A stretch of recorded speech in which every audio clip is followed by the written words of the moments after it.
Hello everybody, my name is Kim. Welcome to my channel. We are out here on this beautiful morning to take a look at a pretty cool little plant. It is the Leptotes Bicolor. Can you spot it out there? Do you see it? We'll take a closer look in just a minute. First, I want to mention that this is a Care Collab video. So there are growers all around the world that are making a video on this little orchid that will be released sometime today or close to today. And all of their channels will be in the description below. So please go check them out. We'll get to see how this little plant is grown all around the world. Okay, so let's zoom in. It is right over here, hanging right down there at the bottom of this chain. Goes up to the top of the shade house. I'm going to grab this little plant and we'll head on into the workbench so we can take a closer look. But the first thing I wanted to do is show you where it lives in the shade house. Okay, and we'll talk about why I have it down here once we get this plant and take a closer look. All right, let's head on over to the workbench. All right, here we are, back at the workbench. And this is our little star of the day. Okay, so I wanted to point out that all of the information that I'm sharing with you today is either from the American Orchid Society information page. They have a nice little care sheet and general information sheet on their website, which I will link down below, and from my personal experience.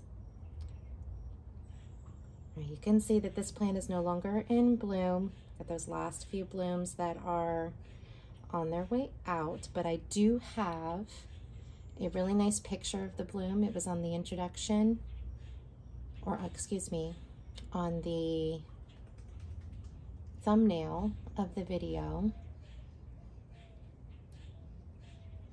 And I will post another picture of it right now. The blooms are white and with that purple lip. And I find them interesting because they're all upside down and they don't all face the same direction. I guess because of the pendant growth habit of this orchid. They kind of end up pointing in all directions. You've got little pops of color going in all direction with that lip. The star shape, it's kind of hard to tell that they're upside down until you look at the lip and you can see that it's not pointing in the same direction as everybody else. Yeah, so that beautiful white flower. You can see that its roots are really taking over this mount. This is a nice root with a growing root tip heading off in whatever direction. Because it's starting to take over the mount, I think, even though it's mounted on a nice little piece of cork here, but it's starting to reach out. What I might do is just take this little piece of cork and put it right on something a little bigger. So layering those mounts and give it a little something else to grab onto. I am not going to try to get it off this cork. I think that would cause too much damage to those nice roots. So if anything, I will take this and just plop it right on something a little larger for it to grab onto. Right in here, you can see the rhizome. Okay, so let's see, the rhizome crawling across that mount. And new, I don't even know if we could call those little pseudobulbs. Look how tiny that is. The leaf starts about right there at the end of my fingernail. So from the rhizome to here, I guess that would be the little cane or pseudobulb part of it. And then the rest of it is kind of a succulent type leaf.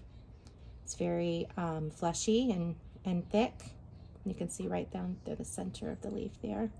And that at the base of that opening is where, or the base of that groove is where the flower spike emerges. pretty much all of the flower spikes or all of the buds are finished for the year. I think I saw one little flower spike that's still thinking about it right here. Okay, so we've got one little flower spike that hasn't developed yet. We'll see if that one develops late, but I think this is about done. See, we've got another portion of the rhizome right here that's going off in a different direction. We've got more growth coming in this direction, so it's really, I'm not sure if we've got one plant, here's another rhizome here, or if we've got multiple plants on here, but it's definitely going in multiple directions of growth. It's more clumping and spreading out more, kind of like a brassivola. It's not a brassivola, but it's got a similar growth habit. All right, now I want to talk about why I had this plant in the location that I had it in. In its natural environment,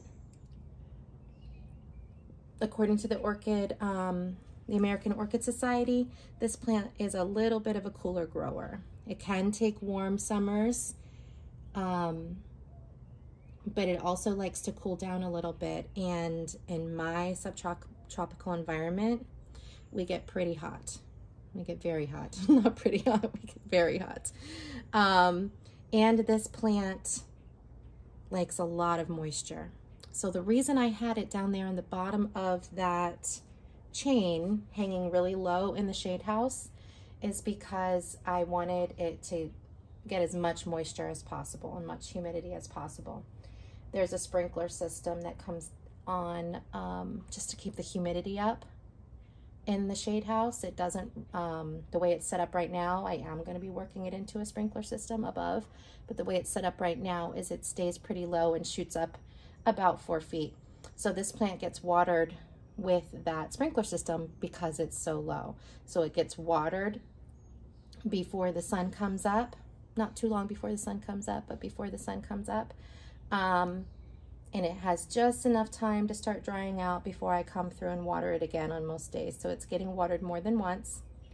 And because it's so low to the ground and the ground gets wet, that's the north side of the house. And before we put anything over there, it stays so humid over there that there was actually moss growing on the ground.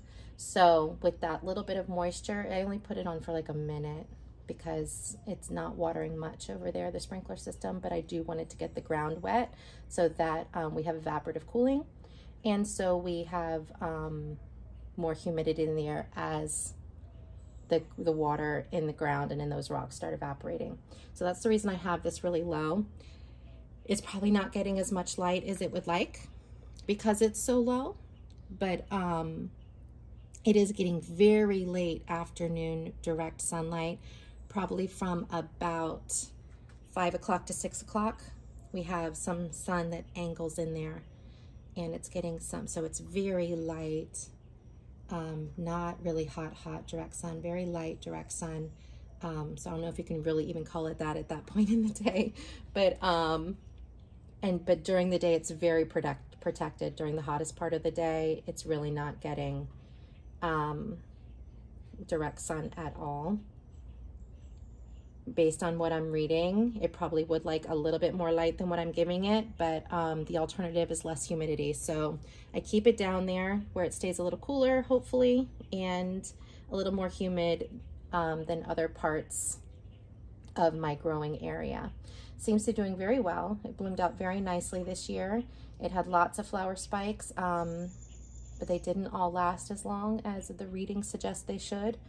They all lasted about 2 to 3 weeks.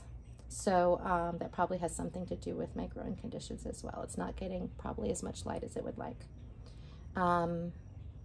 As this plant matures, I can try to play with its positioning, but I was trying to keep it really low and keep that humidity up and keep the temperature down for it because my summers get so hot where I am. All right. We have a gorgeous little plant there. Other than the light level, it's doing very well. One of the things that I thought was really cool about this little plant is that it has been used as a vanilla substitute. Once these blooms are done and the little seed pods form, which I don't have any seed pods to show you, but I thought that was a pretty cool little fun fact. that this plant, the seed pods, have been used as a vanilla substitute. I thought that was pretty cool. All right, well, there we have it. Be sure to check out the other Care Collab videos from around the world to see how others grow this plant. I grow it mounted in the shade house, and it seems to be doing pretty well. All right, thank you for watching. Have a great day.